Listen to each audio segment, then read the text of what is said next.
Shahdad court में हर सुबह एक नया मसला जन्म लेता है।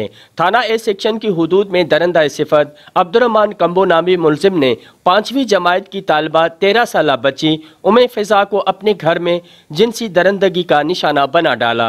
वाक़े के बाद मुतासरा बच्ची के वालिद ने मुतासरा बच्ची के हमरा थाना पहुंचकर मुलजिम के खिलाफ मुकदमा दर्ज करा दिया, जबकि पुलिस ने मुतासरा बच्ची को इलाज के लिए THQ अस्पताल मुंतकिल कर दिया, जहां पर लेडी डॉक्टर ने इब्तदाई मेडिकल रिपोर्ट में बच्ची से जिनसी ज्यादती की तस्दीक कर दी। पुलिस ने बरवक्त कार्रवाई करते हुए मुलजिम अब्दुर्रहमान को गिरफ्तार करने के बाद मुकदमा दर्ज करके लाकअप कर दिया। इस मौके पर मुतासरा बच्ची के वालिद गुलाम फारूक काड़ो का कहना था कि मेरी बच्ची का क्या कसूर था जो पड़ोसी अब्दुर्रहमान कंबो ने इनकी जिंदगी से खेलकर इनकी जिंदगी उजाड़ दी। इनका मजीद कहना था पाड़े वारो आए मूसा गलत कम कयो नालो छा हुनजो उनजो अब्दुर्रहमान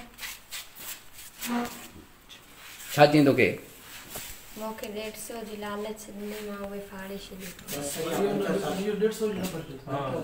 कि मेरी फरियाद है कि दरंदा सिफत मुलजिम को फांसी की सजा दी जाए।